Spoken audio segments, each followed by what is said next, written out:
Drunk driving cost me my sense of security and safety.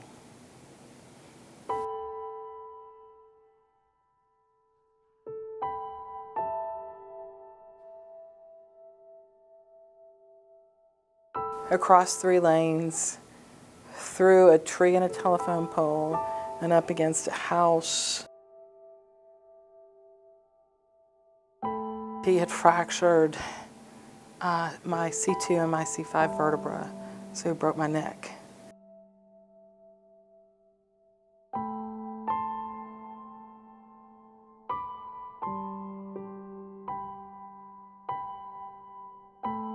People don't want to use the word drunk driving kills.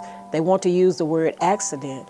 When you drive drunk, it's not an accident, it's a choice.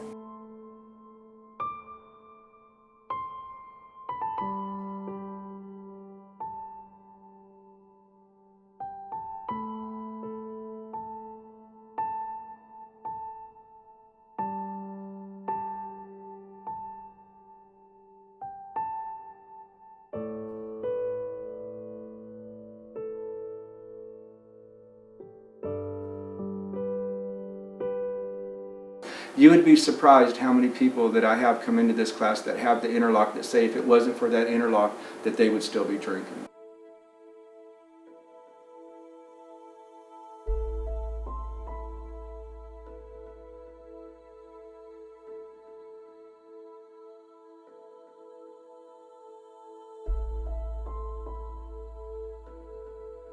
You've got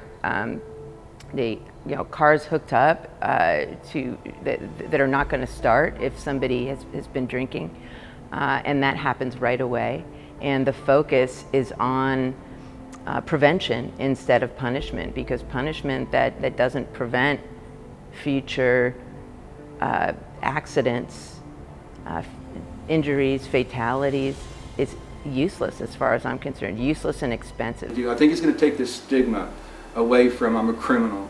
Being to the penitentiary is embarrassing, but as many times as I have, I think that a stigma comes with it, that I can't do something in life, that I can't be somebody in life. And when you have multiple felonies, it's one thing. But when I see guys come in here with a misdemeanor charge, with the mentality of a felony mentality, I think to myself, wow, it's a very serious issue. But it's like it's ruined their lives. They're shameful. They can't believe it's happening to them. They think it's going to follow them for the rest of their lives. To me, it's excusing poor judgment that has the potential to be catastrophic.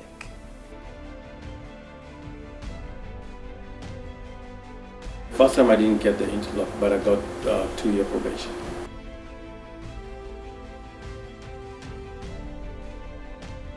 Because of this second DWI, I stopped drinking completely. It just made me change my ways, change my friends, change a lot of things that I was doing before.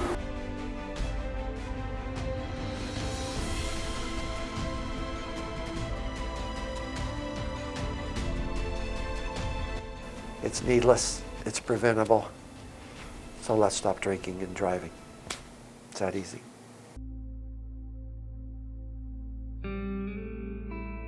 Chris was 20 years old. He was home for a 3-day weekend from college.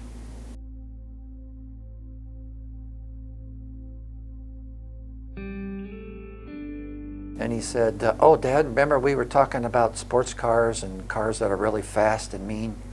He said, my friend Sean's got a GTO.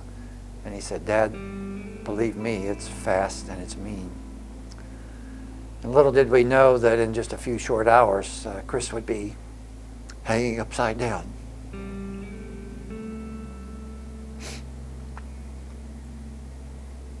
Excuse me. He'd be hanging upside down in that GTO that was fast and mean.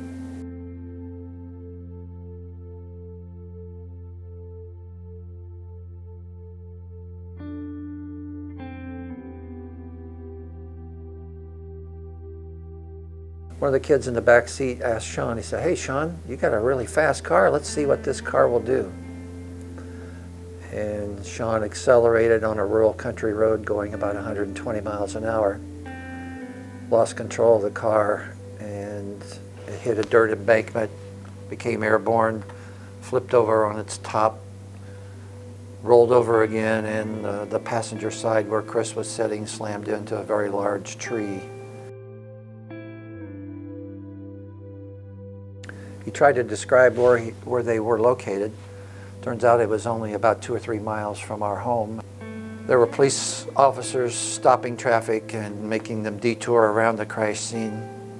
So I parked the car, and a state police officer was in the roadway saying, "You can't go this way." And I said, "I think my son's over there." "I'm going."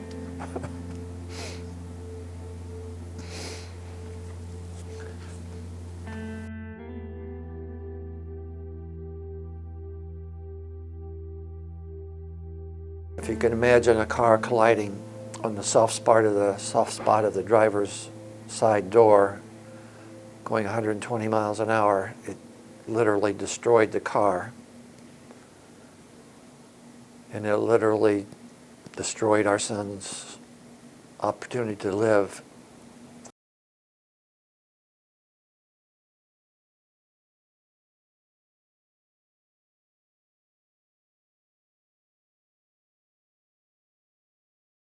To know that he died because of something I did that night is traumatizing. I mean, for the rest of my life, it's going to bother me. I mean, there's no getting around it. There's no not thinking about it. Every time I look at my own mother, I think about it. I took a son away from his mom and his dad. Drunk driving changes your life totally. It impacts you more probably than the person that it killed, because at least they're not here for the aftermath.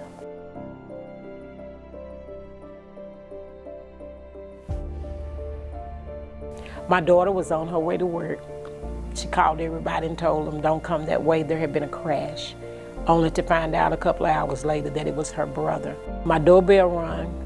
I saw my husband answer the door and go to the floor. I knew something was wrong.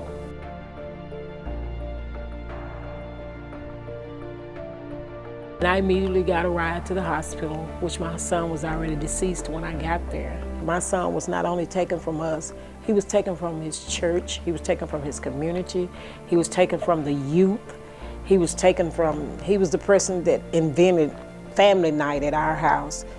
He was the person that kept us laughing, the jokes. He was just the all-around person at our house. So it's been difficult to live with it, to live without him.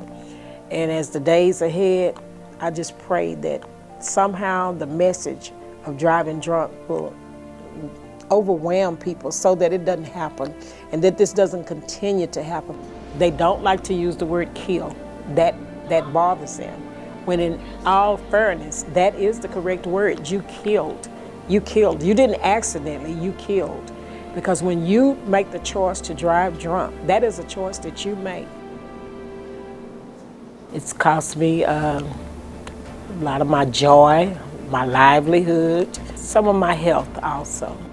In simple terms, it's cost the life of our youngest son.